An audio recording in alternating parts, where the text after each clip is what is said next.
네, 오늘 이제 18장 말씀, 이제 하나님께서 우리를 택하신 이유라는 제목으로 함께 말씀 나누고자 합니다. 17장에서 이제 지난주에 우리 할례를 이제 명하시고 그 할례를 이제 받았던 그 장면들을 우리가 살폈었죠. 그래서 할례는 이제 몸에 새긴 표다, 언약의 표다. 그래서 아브라함뿐만 아니라 아브라함 자손 대대로 하나님의 언약을 잊지 않도록, 그것을 늘 기억하도록. 그래서 하나님이 언약 가운데 여전히 신실하게 일하실 뿐 아니라 우리들이 그 언약을 기억하도록, 우리의 정체성을 잊지 않도록 그렇게 주신 표가 이제 할례임을 같이 이야기 나눴습니다. 그리고 오늘날에는 이 할례가 아니라 세례가 그와 같은 그런 역할을 하고 있다라고 이야기 나눴죠. 오늘 이제 18장을 바로 들어가면 이 1에서 8절은 이제 그 손님을 극진하게 대접하는 이제 아브라함의 모습을 볼 수 있고, 뒤에 이제 우리 읽었던 16에서 33절을 보면 그 소돔과 고모라의 그 멸망당하는 그 일에 대해서 이제 하나님과 대화하는 이제 의인을 위한 간구, 또 소돔 땅을 위한 간구가 이 뒤에 이어서 나옵니다. 전체를 통해서 왜 하나님께서 우리를 이제 성도로 택하시고 부르시고 우리를 구원하셨는가, 이러한 이제 우리 관점으로 전체 말씀을 한번 살펴보려고 합니다. 여러분, 여호와께서 이제 만물의 상수리 나무들이 있는 곳에서 아브라함에게 나타나셨습니다. 그리고 그때가 날이 뜨거울 때라고 이야기하고, 아브라함이 어디 있었냐면 이 장막문에 앉아 있었다라고 이야기하고 있죠. 1절을 보니까. 그리고 아브라함이 이제 눈을 들어서 보니까 사람 셋이 맞은편에 서 있었습니다. 그리고 그것을 본 아브라함은 이 장막문에서 달려나가서 영접했고, 그 앞에 이제 땅에 굽혀서 엎드려서 이제 어떻게 말하냐면, 내 주여, 3절입니다. 내 주여, 내가 주께 은혜를 입었사오면 원하건대 종을 떠나 지나가지 마시옵고, 물을 조금 가져오게 하사 당신들의 발을 씻기소서. 나무 아래서 쉬소서. 그리고 떡을 조금 가져오리니 당신들의 마음을 상쾌하게 하신 후에 지나가소서. 이렇게 이제 청하죠. 집으로 들어와서 여기에서 쉬시다가 잘 대접받고 지나가라, 이렇게 청합니다. 그리고 그 세 사람은 아브라함의 청을 받고 허락하고 이제 들어갈 때 아브라함은 급히 장막으로 가서 사라에게 먼저 명하죠. 속히 고운 가루 세스아를 가져다가 반죽해라. 그리고 떡을 만들라. 그리고 가축대가 있는 곳으로 또 달려가요. 굉장히 이제 급하게 서둘러서 지금 이 일들을 행하고 있는 걸 보죠. 가축대 있는 곳으로 달려가서 기름 주고 좋은 송아지를 잡아서 하인에게 주고 이것으로 요리하라 라고 이야기합니다. 그리고 엉긴 젖과 우유와 요리한 송아지를 가져다가 그들 앞에 차려놓고 대접합니다. 근데 이 대접이 평범하지 않아요. 여기서 이제 고운 가루 세스아를 반죽해서 떡을 만들었다고 하는데, 이 양은 3명을 대접하기에는 너무 많은 양이에요. 이 세스아라는 이 이제 분량이, 이 사무엘서에서 보면 아비가일이라는 여인이 나와요. 아비가일, 나발의 아내죠. 어리석은 자 나발, 자의 이제 아내가 본래 아비가일인데 이 다윗에게 굉장히 큰 무례를 행하죠. 그리고 그 생명이 곧 떨어지기 직전이에요. 근데 아비가일이라는 이 여인이 이 다윗과 그 400명의 이제 무리, 자기를 따르는, 다윗을 따르는 400명의 그 부하들을 달래기 위해서 이 고운 가루 5스아를 이제 가지고 반죽해서 대접했던 양이 바로 5스아예요. 3스아는 200명 이상을 먹일 수 있는 이 분량인 거예요. 거기에다가 송아지도 잡고 굉장히 이제 극상, 기름지고 뭐 마블링, 뭐 아주 기가 막힌 그 송아지를 잡아서 요리하고, 엉긴 젖, 우유 이런 것들을 가져다가 그들 앞에 차려놓고 대접합니다. 굉장히 극진하게 손님을 대접하는 거죠. 그리고 식사를 준비할 때 이제 저희가 이제 그냥 한번 생각해 볼 때 제가 이거 이제 말씀 보면서 우리 이제 저희 교회도 식사의 양의 많고 적음에 우리가 굉장히 민감하잖아요. 그냥 넉넉하게 준비해야 되겠다. 세스와 저종에 200명 분량 준비했다고 하는데 우리는 뭐 그 정도까지는 아니고 우리 뭐 한 열 몇 명이면 한 두세 명 정도 더 먹을 수 있도록 그렇게 준비해도 괜찮겠다라는 생각이 그냥 스치듯 지나갔어요. 뭐 진리는 아니죠. 근데 이거 보니까 우리는 그래도 양호한 편이었구나. 근데 거기에 이제 함께했던 아브라함이 거느렸던 식솔들이 꽤 많이 있으니까 막 이게 낭비되거나 그러진 않았을 것 같아요. 그런데 이 손님들을 맞이하기 위해서 굉장한 분량의 음식을 준비하는 이 아브라함의 모습을 보고 있죠. 그리고 이 세 사람을 극진한 이 아브라함의 모습을 보고 이거 지금 하나님이심을, 여호와이심을 알고 이렇게 행하는 것 아니냐, 이런 질문들을 하기도 해요. 그리고 어떠한 이제 목회자나 또 어떤 또 교수님들은 그렇게 바로 이 처음에는 세 사람으로 보았지만 딱 마주할 때 아브라함이 알아차렸다라고 이해하시는 분도 있어요. 그리고 이제 그때 이제 메시지가 이제 아브라함이 깨어 있었음에 대해서 이야기하시더라고요. 근데 이제 히브리서 말씀을 좀 보면 손님 대접하기를 잊지 말라. 이로써 부지 중에 천사들을 대접한 이들이 있다라고 하면서 이 창세기 18장이랑 19장 말씀을 가져와요.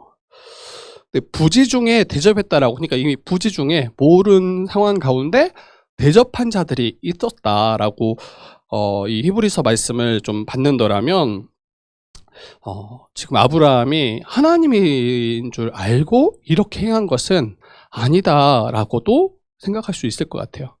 그리고 저는 좀 그게 더 이 본문을 이해하는데 더 좋겠다라는 생각을 합니다. 근데 이게 뭐 이렇게 했다고 해서 이게 뭐 말씀을 아예 다르게 보거나 다르게 했다고 해서 또 이게 뭐 문제가 크거나 이러진 않은 것 같아요. 이 설화체의 특징이에요. 이 뭔가 이 내용 스토리상 내러티브가 이런 해석들이 충분히 다 양쪽으로 가능하게 만들어요. 그런데 이 전체 이 문맥의 흐름으로 보았을 때 17장에서 내 앞에서 행하여 완전하라라고 명하시고 그 이름을 아브람에서 아브라함으로 바꾸시잖아요. 그리고 나서 할례를 행하고 나서 18장으로 넘어오는데 하나님 앞에서 행하여 완전한 그 신자로서의 합당한 모습이 무엇인가 18장이 시작하면서 보여주고 있다라고 이해할 수 있는 것 같아요. 그래서 나그네 된 자를, 연약한 자들을 극진하게 대접하고 그들을 사랑으로 영접하는 것. 여러분, 아브라함은 어떻게 이렇게 나그네를 이토록 극진하게 대접할 수 있었는지, 이 나그네가 어떠한 자인지 이제 다 아시겠지만 정말 극진하게 대접할 만한 그런 대상들이 아니에요. 왜냐하면 그렇게 대접했다 할지라도 그들로 인해서 어떠한 이익을 얻기에는 굉장히 쉽지 않죠. 그냥 스쳐 지나가는 자들이 이제 나그네예요. 그리고 중동 지역의 그 기후 특성상 이 지금 해가 뜨거울 때라고 했잖아요. 그때는 굉장히 이제 안전에 위험이 있는 거예요. 그러니까 피할 그런 초소가 필요하고 그늘이 필요하고 마실 물과 또 음식이 필요한 자들이 나그네입니다. 어떤 나그네는 혹시 그러한 상황 가운데 큰 위험을 당할 수 있는 그런 상황일 수 있는 거죠.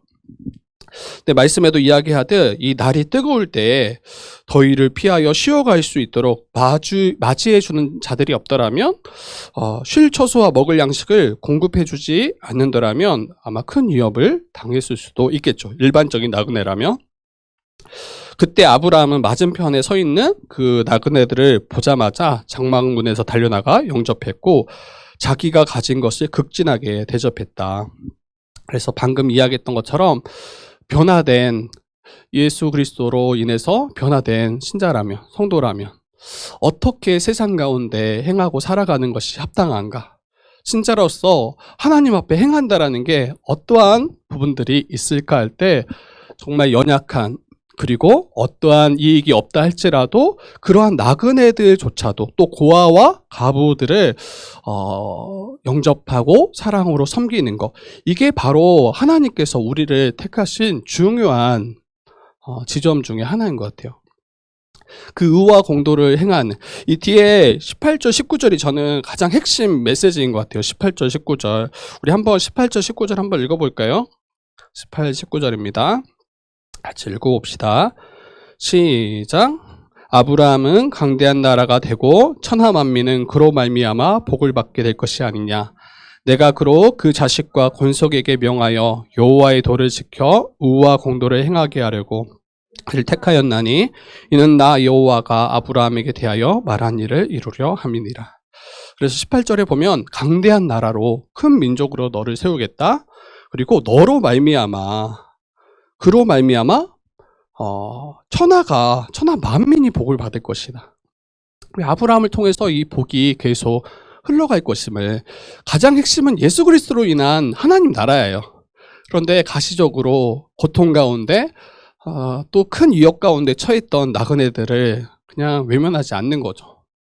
그러한 자들을 마주할 때 그들을 살피고 돌보고 그들에게 후하게 대접하는 것, 이게 바로 신자들에게 있어서 합당한, 또 우리를 부르신 하나님의 그 뜻이다, 목적이다 라고 이해할 수 있습니다. 그리고 하나님께서는 그걸 감당할 만한 부를 또 허락하셨어요. 아브라함이 아무것도 없는, 자기도 먹기 어려운 상황 가운데 이렇게 후하게 대접한 것이 아니라 넘치도록 공급하셨어요. 그리고 세스와, 그래서 굉장한 것들을 물론 대접한 게 맞지만, 그런데 그 모든 것들을 공급할 수 있도록, 대접할 수 있도록 채우시고 이끄시는 분이 바로 하나님이심을, 그것도 기억했으면 좋겠습니다. 그래서 이 땅에서 더 큰 부를 쌓고자 아브라함이 애쓰지 않아요. 전에 하나님의 영광을 가린더라면 마치 다른 사람이, 그 소돔왕이 나를 부하게 했다라고 하는 그러한 그 위험 가운데 아브라함은 도리어 아무것도 받지 않기를 결정하잖아요. 이처럼 지금 아브라함에게 있어서는 이 땅에서 더 큰 부를 쌓고 더 넓은 어떠한 이제 자기의 영역을 확장하는 것, 여기에 큰 관심이 없죠. 인색함으로 나그네 된 자를 외면하는 것이 아니라 또 물질의 많고 적음을 떠나서 하나님께서 자신에게 허락하신 그러한 물질들, 자원들을 이제 주님의 뜻에 합당하게 흘려보내는 것, 합당하게 주께서 사용하도록, 그래서 하나님의 의를 함께 이루어가는 것, 이게 바로 아브라함이 지금 우리에게 보여주는 모습입니다. 이제 이 말씀을 좀 적용했으면 좋겠어요. 그래서 8절을 하나님께서 저와 여러분을 택하시고 부르시고 구원받은 성도로 삼으심도 동일합니다. 우리는 이제 흔히 하나님이 우리를 택하시고 부르신 목적이 그냥 구원 자체에 있다라고 여러 번 이야기하죠. 마치 죽어서 천국 가는 거, 예수 믿어서 구원받는 거, 이것이 우리의 구원의 전부인 것처럼, 그게 우리의 목적인 것처럼 그렇게 여기는 때가 있는 것 같아요. 그러나 이 구원이 궁극적인 목적이 아니에요. 하나님 나라의 백성 삼아서 그 하나님 나라의 복을 우리가 풍성히 누릴 뿐 아니라 우리를 통해서 세상 가운데 하나님의 영광을 드러내고 또 하나님의 뜻에 합당하게 의와 공도를 행하는 그러한 하나님 백성 삼으시는 것이, 그게 하나님의 구원의 목적의 굉장히 중요한 핵심입니다. 그래서 우리를 구원하셔서 세상에서 구별된 하나님의 거룩한 백성으로 세우시는 것, 하나님의 의에 합당하게 살아가도록 우리를 택하시고 부르셨다라는 거, 이거를 잊지 마셔야 됩니다. 내게 유익이 없다 할지라도, 또 잠시 지나가는 자들이 있다 할지라도 그들을 위해서 우리의 물질, 우리의 시간, 나의 에너지를 아깝게 여기지 않을 수 있어야 돼요. 저희 주의 뜻교회를 생각해 봤어요. 주의 뜻교회를 생각해 봤는데 주의 뜻 교회를 지나가는 나그네들이 앞으로 계속 있겠다. 이런 생각이 들었어요. 그렇지 않을까요? 어떤 분들은 단 한 번 이제 교회를 스쳐 지나갈 수도 있고, 또 어떤 분들은 몇 주를 좀 잠시 머물렀다가 지나갈 수도 있고, 또 어떤 분들은 그게 이제 수년이 될 수도 있고, 근데 결과적으로는 이제 지나가는 분들이 될 수 있겠죠. 그리고 전에도 이야기했지만 저와 여러분도 다 나그네예요. 전 담임 목사를 약간 예외일 수도 있겠다 싶긴 한데 그냥 우리 모두는 이 땅의 나그네고, 또 우리의 이 교회가, 이 주의 뜻 교회가 우리의 영원한 처소도 아니잖아요. 결과적으로는 우리에게 주어진 시간 가운데, 그게 어떤 이들은 이제 굉장히 긴 시간이 될 수도 있고, 어떤 이들은 그 짧은 시간이 될 수 있겠지만, 궁극적으로는 우리는 다 나그네다. 그때 그러한 나그네를 우리가 나의 이익을 계산하지 않고 사랑으로 영접하고 맞이하고 나와 한몸된 지체로서 그들을 여기고 대접하고 섬길 수 있는가. 이게 바로 이 말씀을 통해서 우리에게 주시는 메시지인 것 같아요. 근데 계산적으로 접근하면 쉽지 않을 것 같아요. 우리는 지금 여기 안에 있는 우리 지체들은 서로가 한 몸이라는, 한 가족이라는 인식이 아마 계속 커져 가잖아요. 그리고 그렇게 여기며 살아오잖아요. 그런데 누군가 새로 왔을 때, 또 누군가 지나가는 과정 가운데 여기 교회에 속해 있을 때, 그때 그들을 나와 같은 한 몸으로 여길 수 있냐는 거예요. 그들을 나그네라고 해서 도리어 외면하고 그들을 돌보지 않는 것이 아니라 어차피 지나갈 사람인데, 어차피 떠나갈 이들인데, 이러한 관점에서 그들을 보는 것이 아니라 정말 하나님께서 우리 공동체 가운데 붙여주신 정말 귀한, 그래서 우리가 섬길 수 있을 그때에 우리에게 붙여주신 귀한 하나님의 사람이라고 여길 수 있는가. 적당히 다가가지 않고 관계하지 않고 정말 극진하게, 도리어 주와 같이, 하나님과 같이 그렇게 우리가 그들을 돌볼 수 있을까? 그게 하나님이 우리에게 말씀하시고 또 부르신 이유겠다라는 생각이 듭니다. 그리고 여러분, 신약도 마찬가지요. 지극히 작은 자를 섬기는 것이 곧 나를 섬겼다라고 주님께서 말씀하세요. 그 어린아이와 같이 가장 작고 작은 자를 섬기는 것이 주님을 섬기는 것으로 여겨주세요. 그리고 마지막 양과 염소를 구별하실 때 그때의 핵심이 바로 여기에 있어요. 그 작고 작은 자를 사랑으로 영접했는가. 근데 주님이 오셔서 네가 나를 사랑으로 영접하고 나를 먹이고 나를 대접했구나. 내가 언제 주님을 만났습니까? 그 작은 자가 바로 나와 같다라고 말씀하신다라는 거예요. 이웃들 가운데 혹시 소외당하고 도움이 필요한 자들을 외면하지 말아야 돼요. 우리 공동체 안에서도 지나가는 나그네가 있겠지만 또 우리 교회적으로 또 마주할 여러 나그네들이 많이 있을 것 같아요.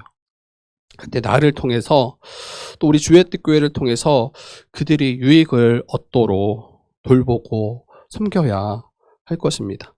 그리고 한 책의 사람들 사역도 다 그와 같은 사역이에요. 신대원 전도사님들을 섬기고 또 우리 지역교회 목회자들을 섬기는 사역이 다 그와 같은 사역이에요. 많은 시간과 에너지를 쏟지만 그게 당장 주의 뜻 교회에 큰 도움이 안 돼요. 그게 뭔가 주의 뜻 교회를 더 확장하고 더 우리가 뭔가 더 성숙하게 자라가는 어떠한 지점과 직접적으로 연결이 되지 않아요. 그냥 계속 에너지와 시간과 물질을 쓰는 사역이에요.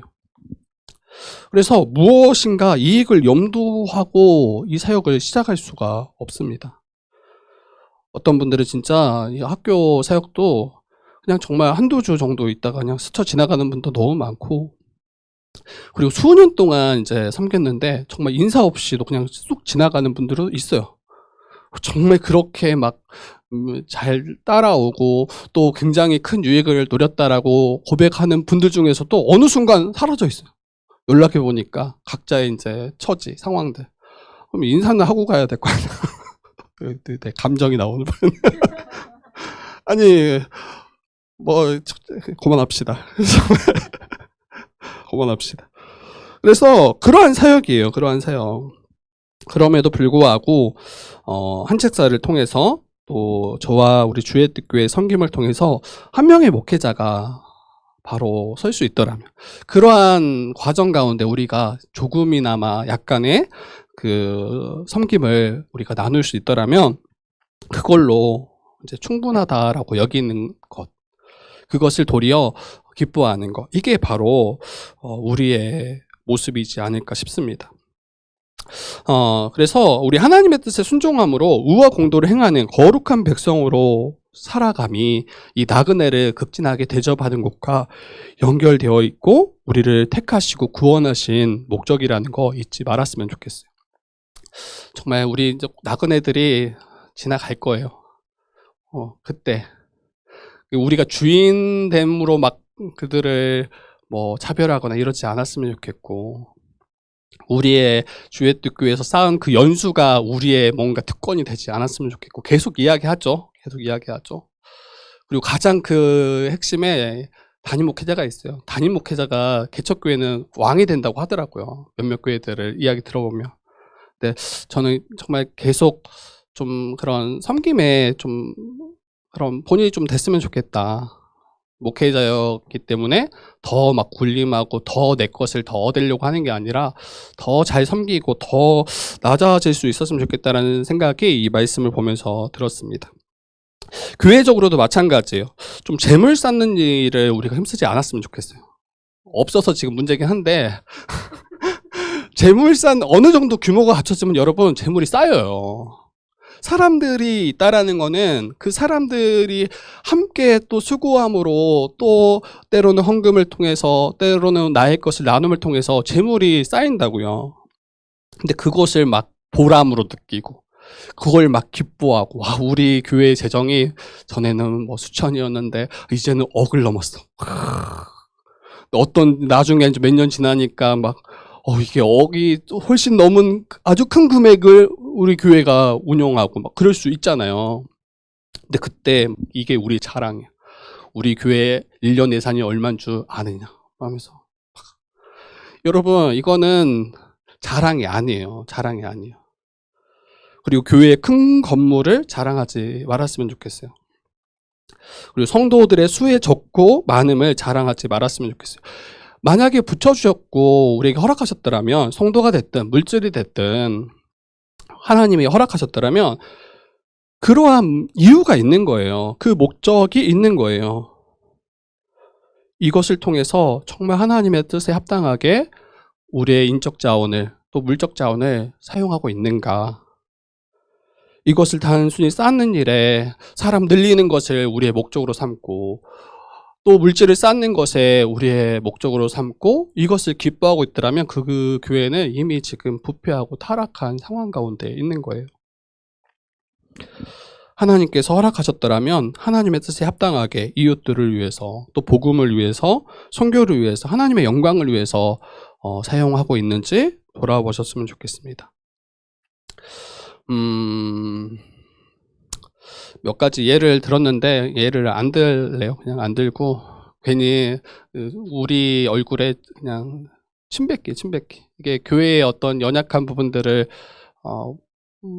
뭔가 이야기 나누고 실제적으로 이런 문제가 있을 수 있겠다라는 이야기를 할 수 있지만 근데 결과 그냥 제 얼굴에 침뱉기예요. 침뱉기여서 이제 전체 그냥 흐름만 여러분들과 나누고 좀 주변에 작고 어려운 교회들의 필요가 있을 때 그때 흘려보낼 수 있는지, 이웃들의 필요가 보임에도 불구하고 살피지 않고 외면하고 그러진 않고 있는지, 그리고 대형 교회에서도 굉장히 본인에 대해서 잘하는 교회들이 있더라고요. 너무 도리어 이렇게 교회가 커지면 실제로 부패하기 굉장히 쉽거든요. 그런데 이 성도 수에 비례해서 건물을 확장하는 일에 딱 멈추시는 거예요. 그리고 성도들이 모아준 그 헌금을 굉장히 귀하게 여기고 그 헌금을 가지고 한국교회를 섬기고 또 선교하는 일에, 이웃을 구제하는 일에 진짜 아낌없이 사용하는 교회들이 있더라고요. 그리고 1년 예산을 딱 정해지면 그 예산을 다 100% 다 쓴다라는 거예요. 이게 쌓아두질 않는 거예요, 교회에. 그 예산 있는 대로 딱 쌓아두지 않고 온전히 다 주의 뜻에 합당하게 사용하는 것이 그 교회의 어떤 하나의 목표더라고요. 너무 약간 도전이 됐어요. 네, 뭐 특별한 목적으로 해서 재물을 좀 쌓는 거는 괜찮아요, 여러분. 우리 같은 경우는 이제 교회 건물을 앞으로 얻어야 되잖아요. 그런 목적에서 재물을 어느 정도는 모으는 거, 그러한 것들은 괜찮은데 특별한 목적이 없음에도 불구하고 막 수십억씩 예산을 재정을 쌓아두고 그거를 막 뿌듯해하고 안전하다 이렇게 여기는 거, 이거는 진짜 위험한 거예요. 거기에서 다 목회자들이 넘어지고 거기에서 교회들이 다 부패하고 타락하기 시작하는 굉장히 위험한 지점이다라는 거 알고, 혹시 이제 재정부는 우리 지체도 있지만 여러분들이 이걸 같이 깨어 있어야 돼요. 어느 정도 계속 우리가 돈을 쌓고 안 쓰고, 그리고 이게 막 우리의 안전인 것처럼 여기는 분위기가 흘러가면 여러분 이야기해 주셔야 돼요. 목사님 벌써 약간 싸늘하죠. 이야기인데 하실 수 있어야 돼요. 그리고 나중에 이제 세워질 집사들이 이런 역할들을 하는 거예요. 집사들이 그런 역할들을 해서 이 재정을 어떻게 주의 영광 위해서 잘 쓸 것인가, 이런 것들을 고민하셨으면 좋겠어요. 우리 16에서 33절을 좀 봤으면 좋겠습니다. 16에서 33절. 나그네 된 사람들은 이제 이 중간의 사건은 제가 다음 주에 설교하려고 일부러 지금 빼놨어요. 다음 주에 설교하려고 빼놨고, 하나님께서 이제 소돔과 고모라의 심판에 대해서 아브라함에게 말씀해 주세요. 그리고 나그네 된 사람들 중에 2명은 이 소돔으로 향하고 있고, 그리고 아브라함이 그들을 이제 전송하려고 함께 나아갑니다. 이제 그때는 지금 하나님께서 자기가 여호와이심을 나타낸 후에요. 이 소돔과 고모라의 사건을 이야기할 그때는. 그래서 그때 여호와께서 아브라함에게 말씀하십니다. 너에게 앞으로 행할 일을 알려주고 감추지 않겠다. 내가 앞으로 행할 그 일을 알려주겠다. 감추지 않겠다. 이렇게 말씀하셔요. 이거는 이제 아브라함을 굉장히 높게 굉장히 대우해 주시는 장면이에요. 하나님께서 아브라함에게 어떤 일에 대해서 보고하실 필요가 없어요. 그 일에 대해서 내가 이렇게 하려고 하는데 괜찮겠니? 이렇게 물어보실 필요가 없어요. 허락받을 그런 의무가 있지 않습니다. 만왕의 왕이시고 가장 공의로우시고 가장 지혜로우신 분이신데 이러한 것을 보고하거나 이러한 것을 허락을 구하는 것, 이거는 맞지 않죠. 그런데 하나님께서 미리 아브라함에게 말씀해 주시고 그의 어떠한 의견을 물으세요. 근데 그 이유가 무엇이라고 이야기합니까? 내가 너를 통해서 하나님 그 나라를 세울 거야. 강대한 나라로 너를 되게 할 거야. 그러니까 이게 하나님 나라를 세우는데 그 통치에 너가 함께 참여했으면 좋겠어. 이게 지금 하나님의 말씀이에요. 그를 대리 통치자로 세워서 그와 그의 후손들을 함께 그와 그의 후손들이 함께 이 하나님 나라를 다스려가는 것, 함께 그 나라를 세워가는 것, 이게 지금 하나님이 본래 아담과 하와에게 원하셨던, 기대하셨던 바잖아요. 근데 이걸 또 다시 아브라함에게 요청하시는 거예요. 하나님께서 아브라함을 왕과 같은 자로 여겨주시고 그 하나님의 통치에 참여하도록 지금 이끌고 계시는 모습입니다. 그리고 하나님께서 아브라함에게 숨기지 않으시겠다라고 하는 그 비밀이 무엇입니까? 바로 소돔과 고모라를 심판하실 것에 대한 이야기였죠. 소돔과 고모라를 내가 심판할 거야. 그 멸하시는 이유가 소돔과 고모라에 대한 그 부르짖음이 크고 그 죄악이 그 성에 이제 심히 무거웠기 때문에, 가득했기 때문이다라고 이야기합니다. 그래서 이 심판에 대해서 오늘 좀 더 살필 텐데, 의와 공도를 행하는 너와 너의 후손이 의와 공도를 행하는 자들 되게 하려고 내가 불렀다라고, 택하여 불렀다라고 말씀하셨잖아요. 그 의와 공도의 또 다른 핵심은 앞에서는 이웃사랑에 대해서 이야기했더라면 뒤에서는 죄에 대해서 또 죄인들에 대해서 교회가 어떻게 행해야 될지, 어떻게 이 일들을 다루어야 될지 보여주고 계십니다. 하나님은 어떤 분이십니까? 하나님은 공의로 세상을 다스리시는 분이세요. 그렇기 때문에 의인들을 돌보시고 그들에게 상 주시고 악인들을 벌하시는 것이 하나님의 거룩한 성품에 합당한 모습인 거예요. 그래서 하나님께서는 악인에 의해서 고통받는 의인들의 그 부르짖음을 간과하지 않으세요. 그들의 신원하심에 대해서, 그들이 하나님을 향해서 신원하면서 나의 이 고통을 하나님 듣고 계십니까? 이렇게 부르짖고 외치는 그러한 자들의 그 부르짖음을 외면하지 않습니다. 반드시 살피시고 그들을 구원하시기 위해서 악인들을 심판하시고 악인들을 멸하시는 분이 바로 하나님이세요. 그래서 하나님은 공의로운 하나님이시다. 그리고 소돔과 고모라의 죄악이 심히 무거움을 보시고 하나님은 심판하시기 위해서 지금 두 천사를 소돔에 보내시는 장면입니다. 우리 20절을 한번 읽어볼까요? 20절, 21절 한번 같이 읽어봅시다. 20절, 21절 같이 읽어봅시다. 시작. 여호와께서 또 이르시되 소돔과 고모라에 대한 부르짖음이 크고 그 죄악이 심히 무거우니 내가 이제 내려가서 그 모든 행한 것이 과연 내게 들린 부르짖음과 같은지 그렇지 않은지 내가 보고 알려하노라. 네, 왜 하나님께서는 두 사람을 보내셨습니까? 바로 가자마자 심판하시고자 함이 아니죠. 이미 하나님은 죄악이 그 소돔과 고모라가 가운데 가득 찼음을 이미 아셨어요. 그런데 지금 그리고 굳이 보내지 않고 그냥 하늘에서 불과 유황을 떨어뜨려서 멸하실 수 있는 분이 하나님이시죠. 근데 하나님의 심판은 공의롭다라는 것은 어때요? 결코 실수가 없으셔야 되는 거예요.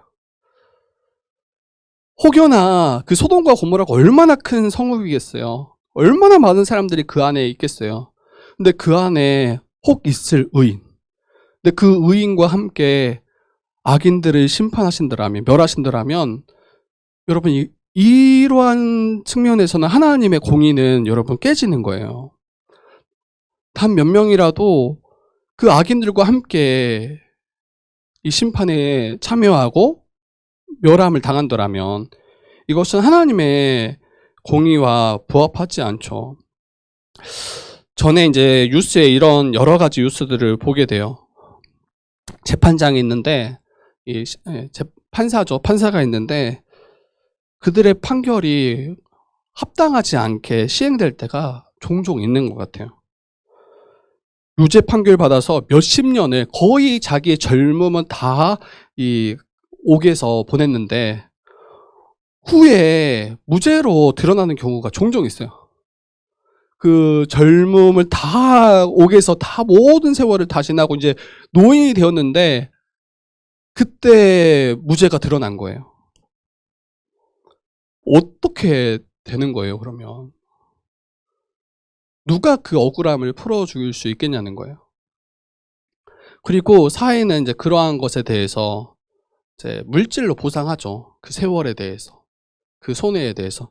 근데 그게 보상이 되겠냐고요. 지금 벌써 이제 할아버지가 되고 굉장히 많은 나이가 됐는데 그 수많은 세월에 그 자기가 억울하다라는 걸 너무 잘 알 텐데, 근데 그걸 다 그냥 받아들여야 되고 체념할 수밖에 없고, 그리고 나중에 밝혀진 것도 너무 감사하지만 밝혀지지 않은 분들은 어떻게 해요? 진짜 속 터질 일이죠. 속만 터지겠어요. 그러니까 아무리 상상해도 제가 감도 못 잡겠어요. 감도. 단 1년만 그렇게 옥에서 그렇게 혹시 고통당하는 것도 끔찍할 텐데, 저와 여러분이 혹시 무죄인데 유죄 판결 받아서 10주년을 감옥에 보냈더라면, 저는 한번 그런 적이 있어요. 제가 그 온서육교에서 특세 때 우리 영훈 형제랑 제가 이제 아침에 그 집을 들려서 온서육교회로 특세에 가고 있는데 갑자기 그 새벽 4시 반인가 경찰관이 저를 잡는 거예요.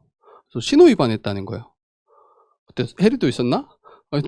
근데 너무 억울했어요. 나는 신호를 하지 않았다. 모르겠어요. 제가 잠결에 혹시 지나간지는 모르겠는데 너무 억울해가지고 계속 이야기하다가 결국 저를 보내줬어요. 그 보내줬는데 저는 모르겠어요. 지금 사실이 어떤지는 잘 모르겠는데 근데 너무 억울해가지고 근데 또 너무 민망한 게 영훈이 옆에 있는데 또 목사이고 근데 제가 영훈 있는데 신호 위반을 평상시도 안 해요, 여러분. 저를 아시는 분 있지만 근데 이제 그때 또 급한 것도 아니었어. 그 시간에 가면 맞는 시간인데 너무 억울해서 막 하루 종일 기분이 안 좋더라고요. 하루 종일. 근데 이런 것도 이러한데 막 수년, 십수년 그 억울함이 풀리지 않은 채 그렇게 일들을 혹시 진행되면 어떻게 하겠냐는 거예요. 하나님이 재판장이시잖아요. 그런데 하나님은 결코 그러신 분이 아니다. 그 세상도 유전무죄, 무전유죄, 돈 있는 자들은 다 무죄 판결 받고 돈 없는 자들은 유죄 판결 받는 이게 이제 세상의 또 단편을 보여줬잖아요. 최근에 이제 그 한 1년 전에 들었던 뉴스에서 버스 기사가 이제 해고됐는데 그 해고된 그 사건의 전말을 보니까 이제 물론 잘못한 거죠. 그 버스비로 받았던 그 얼마에서 이제 한 800원 정도를 횡령을 한 거예요. 횡령이라고 붙이기도 좀 애매한데 그리고 그게 이유를 보니까 커피 뽑아 드시려고. 그리고 회사에서 졸릴 때 커피 뽑아 먹어도 된다 이렇게 이야기를 했대요. 제가 이제 전체 자료들을 한번 쭉 살펴봤는데 근데 그 800원 때문에 결국 해고되고 횡령했다라고. 근데 그 판결을 이제 판사가 판결을 내렸는데 이게 굉장히 위법하고 그 금액이 뭐 6천 얼마였대요. 6천 얼마에서 800원. 근데 비중이 작지 않다라는 거예요.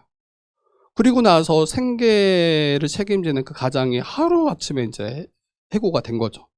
근데 그 똑같은 그 판결을 내렸던 그 똑같은 판사가 검사가 85만 원을 이제 뇌물을 수수했던 거, 그 사건에 대해서는 무죄 판결을 내린 거예요.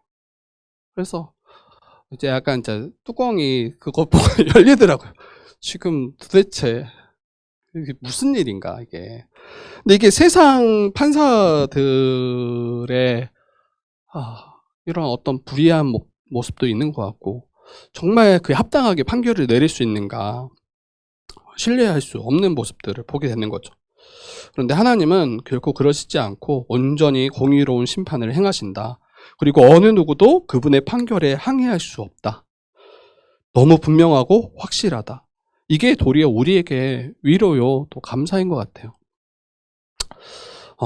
그리고 성도들이 살아가는 세상은 여러분 여전히 불의가 가득한 세상입니다. 우리가 속한 세상이 악인들로 인해서 수많은 자들이 신음하고 고통당하고 있죠. 만약 온전히 공의가 시행되지 않는다면, 판결이 집행되지 않는다면 여러분 악인들은 더 득세할 것이고 의인들은 계속 고통당할 수밖에 없겠죠. 그리고 의와 공도를 행하는 도리어 신자들이 굉장히 바보처럼 비춰질 수밖에 없을 것입니다. 근데 우리가 잊지 말아야 되고 우리가 소망해야 될 것은 하나님은 살아계시고 또 하나님은 공의 가운데 반드시 심판하시는 분이시고 그 하나님께서 저와 여러분을 구원하실 거라는 거, 그들로부터 악인들로부터 건지실 거라는 것을 기억해야 합니다. 그 세상의 악과 타협할 필요가 전혀 없어요. 그 마지막은 하나님이 정권을 가지시고 다스리시고 심판하실 텐데 단순히 이 땅에서의 잠깐의 이익, 눈앞의 이익 때문에 이것을 우리가 바꾸거나 타협하거나 이럴 필요가 없다. 하나님 앞에서 살아가는 저와 여러분들 됐으면 좋겠고요. 그리고 아브라함이 하나님께 가까이 나아가서 뭐라고 청하냐면 의인이 악인과 함께 멸하는 것이 불합리하다, 부당하다 이렇게 청하잖아요. 악인을 멸하실 때 의인도 함께 멸하신다라면 하나님께서 부당하십니다 라고 25절에서 이야기해요. 그리고 나서 소돔과 고모라에 50명의 의인이 있으면 그로 인해서 이 서금을 용서하지 않겠습니까? 라고 묻죠. 그리고 하나님께서는 아브라함의 말을 받아서 50명의 의인이 그 땅 가운데 있더라면, 그 소돔과 고모라 지역 가운데 있더라면 내가 온 지역을 용서하리라, 이렇게 약속하십니다. 그리고 또다시 또 아브라함이 주님께, 하나님께 말씀하죠. 50의인 중에 5명이 부족하더라면 어떻게 하시겠습니까? 그 45명으로 인해서 용서하겠다라고 약속하세요. 그리고 40명, 그리고 30명, 그리고 20명, 그리고 마지막에 주는 노하지 마옵소서. 지금 이제 자기도 지나치다라는 걸 아는 거예요. 지금 그 큰 성읍에 의인 10명이 있으면 하나님 그때는 어떻게 하시겠습니까? 이렇게 이제 묻는 거예요. 뭐 수백 명 있는 곳에 또 이게 아니라 지금 아마 수만이 있는 그 가운데 의인 10명 있으면 하나님 어떻게 하시겠습니까? 이렇게 물을 때 그 10명으로 말미암아 멸하지 않겠다, 이렇게까지 말씀하시죠. 아브라함은 50명은 있을 거라고 여겼던 것 같아요. 그 큰 성읍에 50명이 없겠냐, 의인 50명이. 하나님의 뜻을 따라서 의와 공도를 행하는 그 50명이 없겠냐.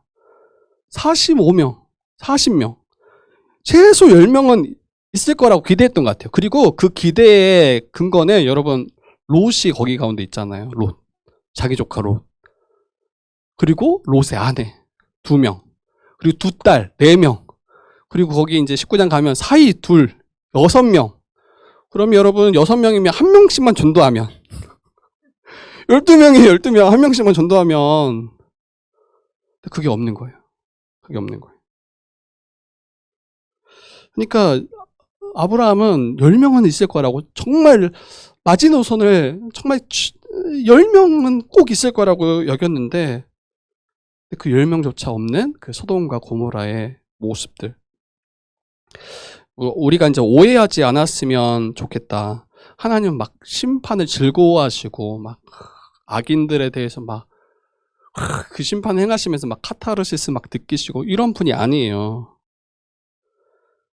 하나님은 죄인을 공의로 심판하시지만 그들이 구원받기를 여전히 원하시고 기대하시고 바라보시는 분이 우리 주님이세요.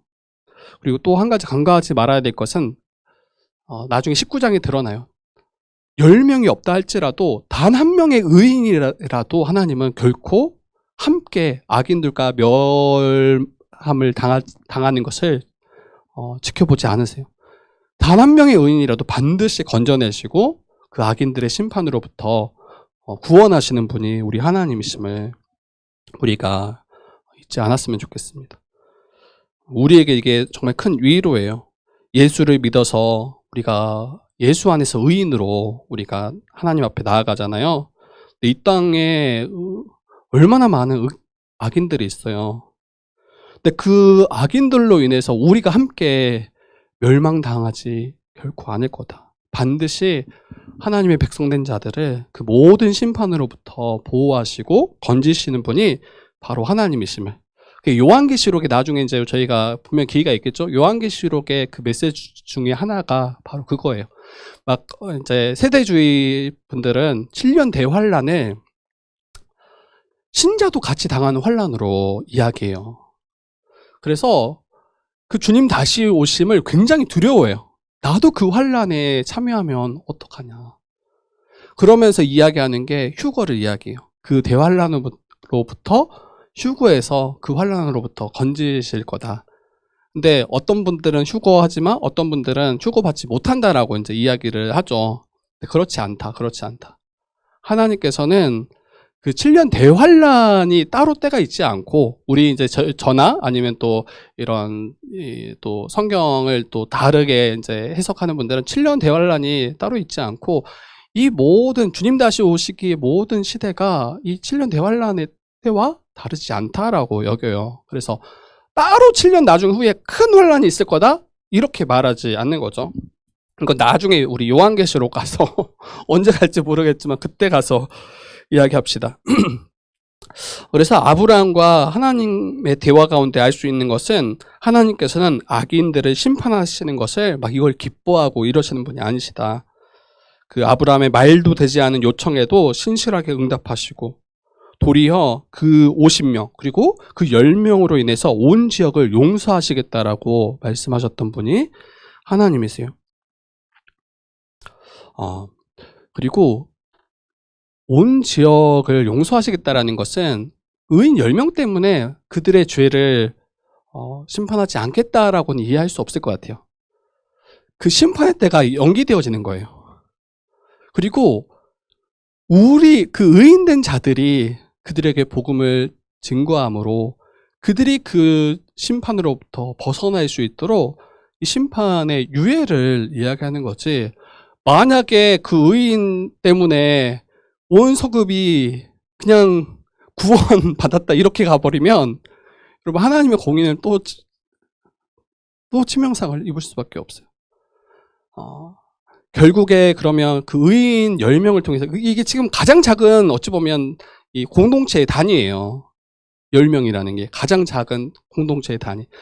그 10명이라도 있으면 그 서금에 소망이 있다라는 거예요. 그들을 통해서 문화를 바꿔내고 그들을 통해서 하나님의 나라를 확장시킬 수 있는 그 최소의 단위를 10명으로 보신 거예요. 근데 그 10명조차 없더라면 지금 아무런 영향력도 행사할 수 없고 도리어 세상에 동화되고 세상에 물들어갈 수밖에 없는 그 상황들을 말씀하신 거예요. 여러분 교회의 부르심도 이와 같습니다. 먼저 우리는 죄에 대하여 구별돼야 돼요. 죄와 싸워야 되고 하나님 앞에 의롭다라고 인정받는 자로 합당하게 의와 공도를 행하며 세상 가운데 살아가셔야 돼요. 그리고 이 일은 예수 안에서 이미 우리에게 허락하신 일이다. 이웃을 사랑할 수 있도록 힘주시고 또 세상의 죄와 구별되고 맞서 싸울 수 있도록 우리를 이끄시는 분이, 성령을 통해서 행하시는 분이 바로 하나님이심을, 그리고 죄를 다룰 수 있다. 신자는 죄에 무기력한 자가 아니라 죄와 싸울 수 있고 죄를 다룰 수 있는 존재가 신자임을. 그리고 교회에게 그래서 허락하신 게 권징이에요. 만약에 하나님의 백성된 자들의 공동체라고 하는 교회조차도 이 죄에 대해서 전혀 다룰 수 없더라면 여러분 이건 세상과 크게 다르지 않은 거예요. 죄에 대해서 반드시 다뤄야 되고 그 죄가 누룩과 같이 퍼지지 않도록 반드시 막아내야 될 책임이 교회에게 있습니다. 그래서 교회가 거룩함을 지켜가야 되고, 그러할 때 세상 가운데 빛을 발하고 세상 가운데 맛을 내고 의인된 성도를 보호할 뿐 아니라 죄 가운데 넘어진 자들을 건져낼 수 있는 힘이 교회가 가지고 있는 거죠. 하나님의 심판을 피하도록 그들을 돕는 그 사역, 중재하는 사역이 우리 교회에게 있음을 우리가 보았으면 좋겠습니다. 그래서 주의 뜻 교회에 속한 모든 성도들이 의와 공도를 행하기를 힘쓰셨으면 좋겠어요. 자기 의가 아니라 이미 그러한 존재로 부르셨고 그렇게 살아갈 수 있도록 이미 다 허락하셨음을 믿고 이웃을 사랑하고 우리 교회에 지나가는 나그네들을 극진하게 우리가 대접하고 사랑으로 대하고 또 죄에 대해서 맞서 싸우고 하나님의 심판을 밝히 나타내고 죄악에 거하는 자들이 주님께 나아가 생명을 얻는 통로가 되어지는 일에 우리 주의 뜻 교회가 잘 감당했으면 좋겠고요. 그리고 이제 이웃을 사랑하는 일을 행할 때 여러분 손해봐도 돼요. 손해봐도 돼요. 너무 막 우리가 개선하지 않았으면 좋겠어요. 그냥 좀 더 섬겨도 돼요. 좀 더 손해봐도 되고 조금 더 이렇게 뭐 잃어버려도 돼요. 제가 볼 때는 괜찮아요. 하나님이 도리어 그거를 기뻐하시겠다. 그래서 너무 우리가 어떤 계산에 딱 매여서 우리가 행하지 않았으면 좋겠고 교회를 통해서 좀 많은 분들이 큰 유익을 누리는 그런 통로가 되는 우리 주의 교회 되기를 주님의 이름으로 축복합니다.